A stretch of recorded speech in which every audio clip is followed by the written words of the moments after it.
So you're thinking about buying a home in Aurora, Illinois. Still, you want to know the good and the bad, the pros and the cons, and everything that's going on in Aurora before you make your decision. And that's what we're going to discuss today. The pros and cons of living in Aurora, Illinois. Hi, I'm Kurt Clements, and in this Living in the Chicago Suburbs installment, we explore Aurora, Illinois. We'll take you through the good and the bad of living in the City of Lights. But first, don't forget to hit the subscribe button, ring that bell, so you won't miss any of our updates about living in the west suburbs of Chicago. So, let's talk about Aurora. Aurora is located about 35 miles due west of Chicago and is ranked by niche in the top 3% of the most diverse suburbs in America. And Aurora ranked 25th in Wallet Hub's safest cities in the United States for 2023. So Aurora, Illinois has three different regions. The west side, which is west of the Fox River, the east side, located east of the Fox River and west of DuPage County, and the far east side, which is in DuPage County. As of the 2020 census, Aurora had a population of just over 180,000 and a median household income of just under $75,000. Aurora's median housing value for a single-family home is $349,900 as of October 2023. Today, we're reviewing the pros and cons of living in Aurora, Illinois. We're going to talk about its education system, the cultural diversity, community events, the Fox Valley Park District, outdoor life, safety, housing, economy, weather, traffic, and of course, the dreaded property taxes. Some are pros, some are cons, and some sit on both sides of the ledger. Let's talk about education. Due to its size, 6 school districts serve the students of Aurora, and 3 reside in the city itself. Aurora West High School District 129 predominantly serves students on the west side. There are 11 elementary schools, 4 middle schools, and 1 high school, West Aurora High School. Now, according to Illinois Report Card, the average graduation rate is 89%, higher than the state's average of 87.3%. Illinois Report Card rates West Aurora High School as commendable, and NISH grades the school a B+. Aurora East School District 131 primarily serves students on the east side of Aurora, again located east of the Fox River and west of DuPage County. There are 13 elementary schools, 4 middle schools, and 1 high school, East Aurora High School. Illinois Report Card reports the average graduation rate is 87%, similar to the state's average of 87.3%. East Aurora High School is a commendable school per Illinois Report Card and earns a C grade according to niche. Indian Prairie School District 204 serves Aurora and neighboring Naperville students living in DuPage and Will County. There are 22 elementary schools, 7 middle schools, and 3 high schools. Metea Valley High School, Neuqua Valley High School, and Waubonsee Valley High School. Metea Valley High School has a graduation rate of 95% and is rated a commendable school by Illinois Report Card. Waubonsee Valley High School has a graduation rate of 94%, is a commendable school, and has earned an A+ grade from NISH. Neuqua Valley High School, while in the district, does not serve Aurora students. Batavia Public School District 101 serves Aurora students who live in Kane County, north of I-88. There are 6 elementary schools, 1 middle school, and 1 high school, Batavia High School. Batavia High School has a graduation rate of 93% and is rated a commendable school by Illinois Report Card, while NISH awards them an A. Canelan Community School District 302 serves Aurora students living in the city's far southwest. The district has 4 elementary schools, 1 middle school, and 1 high school, Canelan Senior High School. Canelan Senior High School has a graduation rate of 94%, is rated a commendable school by Illinois Report Card, and has earned a B grade from niche. Oswego Community School District 308 serves Aurora students living in the city's far south side in Kane, Kendall, and Will counties. The district has 14 elementary schools, 5 middle schools, and 2 high schools, Oswego High School and Oswego East High School. Oswego East High School has a graduation rate of 96%, is also rated a commendable school by Illinois Report Card, and has earned an A grade from NISH. Illinois Mathematics and Science Academy, commonly known as IMSA, is a state-funded magnet school in Aurora. While it's not part of any public school district, IMSA is a tuition-free school for anyone meeting its admission requirements. With its 99% graduation rate, NISH grades IMSA an A+ and ranks it the #1 best college prep high school in Illinois. Finally, there are 24 private schools serving almost 4,300 students in Aurora. NISH ranks Marmion Academy as the #3 best all-boys high school in Illinois, And Rosemary High School is an all-girls high school receiving an A- grade. Another highly ranked private school in Aurora is Aurora Christian School, receiving an A- grade per niche. Of course, some schools rate higher and lower than others, but the education system of Aurora is one of the many reasons people live here. Aurora, Illinois is a diverse city. Using data from the 2020 census and the 2021 American Community Survey, World Population Review breaks down the information in an easy-to-understand format. And if 58.48% of residents identify as non-Hispanic, that means 41.52% of residents identify as Hispanic. And that number breaks down as follows. 34.88% identify as white, 10.49% identify as Black or African American, 10.21% identify as Asian, 2.51% identify as two or more races, 0.2% identify as other, and 0.0% identify as Native American, and another 0.07% identify as Native Hawaiian or Pacific Islander. So niche rated Aurora as the fourth most diverse suburb in Illinois, obviously putting it in the top 1.1% of the state, and that's another reason why people move to Aurora. Let's talk about community events. We're going to break it down into a few different avenues. Let's talk about Aurora Downtown. Aurora Downtown is a nonprofit organization of business and property owners that hosts events downtown. First Fridays run every Friday throughout the year, excluding January and July. It's an open house of downtown businesses and venues featuring art, music, dance, food, theater, and more. The Food Truck Festival joins First Fridays every May, and the Food Truck Food Court provides its eateries once a month in June, September, October, November, and December. Every spring and fall features Art and Market Aurora, where local makers, bakers, artisans, and artists sell their wares in a curated market at Society 57. Movies at Monday are held twice each summer at the venue at Water Street Mall. Past showings have included Men in Black and Almost Famous. Sugar Skull City is another popular event hosted by Aurora Downtown. Celebrate the Day of the Dead, the beloved Mexican cultural tradition, with art, activities, a scavenger hunt, and more. Sugar Skull City runs from mid-October through the first week of November. Now, the city of Aurora also hosts various events, including Memorial Day Parade, the 4th of July Parade and fireworks, and the Veterans Day Parade and Ceremony. Other popular events are the Winter's Light Celebration in downtown Aurora and the Aurora Farmers Market, which runs from mid-June through mid-October. There's also the Fiestas Patrias Festival at River Edge Park in the fall.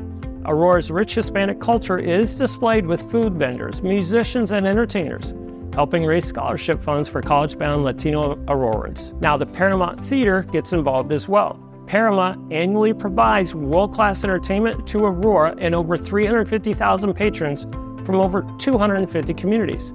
Paramount Theater's Broadway series of live plays and musicals has over 40,000 subscribers. Their sister venue, River Edge Park, entertains over 100,000 visitors annually with live performances by Kiss, the Steve Miller Band, Styx, Peter Frampton, and more. And Aurora's annual Blues on the Fox Festival has recently celebrated its 25th year. So with all the events put on by Aurora Downtown, the City of Aurora, the Paramount Theater in Riverside Park, community events is a pro for living in Aurora, Illinois. So let's talk about Fox Valley Park District. The Park District serves the communities of Aurora, Montgomery, and North Aurora, and it's a diverse population of more than 236,000 people. Fox Valley Park District holds the nation's highest honor as a National Gold Medal Award winner for the excellence in park and recreation management. And the district includes 168 parks and 48 miles of interconnected trails amid 2,500 acres of parkland. Blackberry Farm is a history museum of pioneer life with educational demonstrations and hands-on fun, including train rides, hay wagon rides, pedal tractors, paddle boats, carousel rides, and pony rides. Blackberry Farms holds special events for the kids around all the major holidays and even has adults-only weekly events during the summer with their live and uncorked concert series.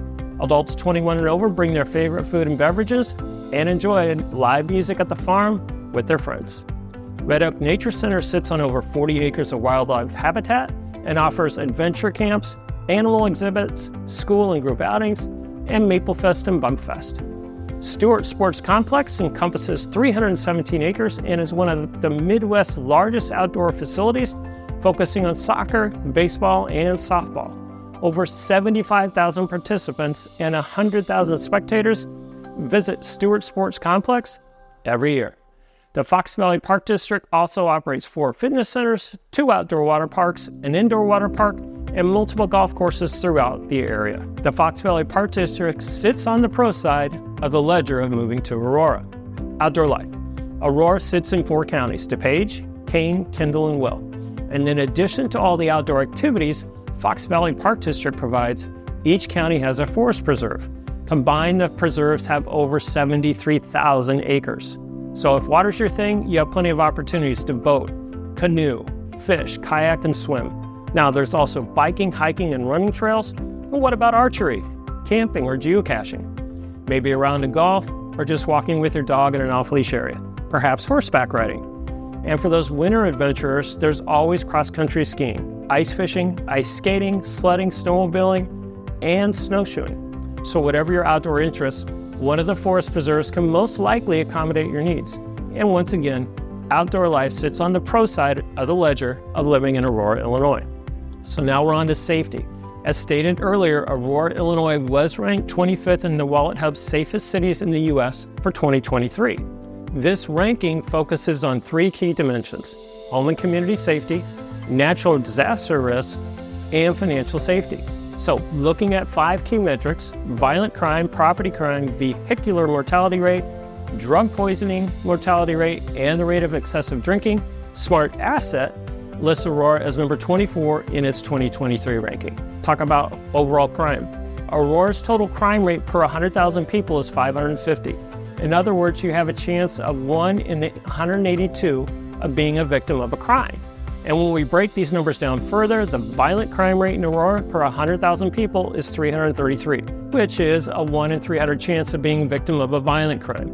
Finally, the property crime rate in Aurora per 100,000 people is 216, which equates to a 1 in 462 chance of being a victim of a property crime. The FBI reports the total crime rate in Aurora is 72.3% lower than the Illinois average and 76.6% lower than the national average. With those numbers, it's unsurprising to see Aurora ranking as one of the safest cities in America. And that's why safety sits on the pro side of the ledger of moving to Aurora, Illinois. Earlier, we discussed the 3 different school districts serving the city of Aurora and how important education is to its residents. We also discussed the median purchase price for a single-family home as of October 2023 was $349,900. Often, prospective homeowners will have us set up their property search by school district. They want to live in Aurora but prefer having their children attend one school district over another, if possible. So let's break down the median purchase price for a single-family home in each school district. Aurora West School District 129 predominantly serves students on the west side, where the median purchase price is $275,000, and the typical home sells in just 11 days. Now, Aurora East School District 131 primarily serves students on the east side of Aurora, located east of the Fox River and west of DuPage County. The median purchase price is $251,000, and the typical home sells in 30 days. Indian Prairie School District 204 serves Aurora and neighboring Naperville students living in DuPage and Will County. The district's median purchase price of Aurora homes is $565,100, and the typical home sells in 15 days. Batavia Public School District 101 serves Aurora students who live in King County, north of I-88.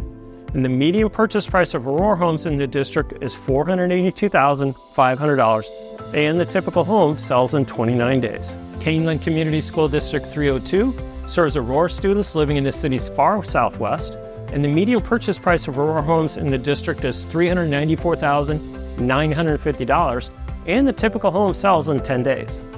Aurora Community School District 308 serves Aurora students living in the city's far south side in Kane, Kendall, and Will counties, and the median purchase price of Aurora homes in the district is $460,000, and the typical home sells in 30 days. So, while housing is robust in Aurora, it can be considered both a pro and a con, depending on your pre-approval letter from your mortgage lender. Quality homes move quickly, no matter where you're looking in Aurora, and obviously homes in some school districts are more pricey than others. So let's talk about the economy. The Aurora unemployment rate as of August 2023 is 5.5%, slightly higher than the 5.3% reported for Illinois. However, the poverty rate in Aurora is 10.31%, lower than the reported 11% for Illinois.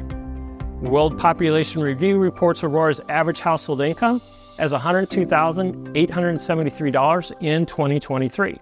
And Zipia reports some of the biggest and best companies to work for here in Aurora include Hollywood Casino in Aurora, OSI Group, JVC, Optimum Nutrition, and Cabot Microelectronics. I rate Aurora's economy as both a pro and a con. While Aurora's poverty rate is still lower than the state's, its unemployment numbers are slightly higher. So let's talk about the weather. We get all the weather seasons at all times of the year, or at least it feels like we do. Spring is generally snowy and rainy and hot and cold. Summer is usually in the 80s and the low 90s with very little rain after Memorial Day weekend, unless we consider 2023 when we didn't have much rain until the 4th of July weekend. And then it didn't stop. Fall can also have temperatures in the 90s and the 30s, but the rain doesn't disappoint. It always rains in the fall. Winters are cold, and it generally doesn't snow until after Christmas, unless it does. We are good for 1 or 2 significant snowstorms per year, and it's common to have a week or two where the temperature is in the single digits or below zero, and then we are in the low 30s the following week. You get it if you're from the Midwest, and if you aren't, you will. If you want to experience all different types of weather, this rates as a pro. However, if you are tired of the April snowstorm and aren't from the Midwest, I can see where some people would rate the weather as a con. Let's talk about traffic. Let's face it, traffic in any major metropolitan area is challenging, and Aurora, Illinois is no different. Find an alternative route when school children are being dropped off in the morning or picked up in the evening. And if you work in Chicago and don't take the Metro, the earlier you can leave, the better. And during the holiday shopping season, Route 59 is a thoroughfare you want to avoid, as is the off-ramp at Farnsworth on I-88 to the Chicago Premium Outlet Mall. Traffic is always a con in my book. All right, let's talk about property taxes. Property taxes throughout Illinois, including Aurora, are relatively high. A good rule of thumb is to assume your taxes will be about 2.25% of the home's market value. So earlier we stated that the median home value in Aurora is $349,000. In this example, take $349,000 and multiply it by 2.25%. That's going to equal your estimated taxes. They're going to be around $78.50 a year. So while necessary, most people would agree taxes are always a con. All right, let's wrap this up. These are just a few of both the positives and the negatives to review when considering living in Aurora, Illinois. Its blend of cultural diversity, entertainment offerings, and proximity to Chicago gives it a unique place among the western suburbs.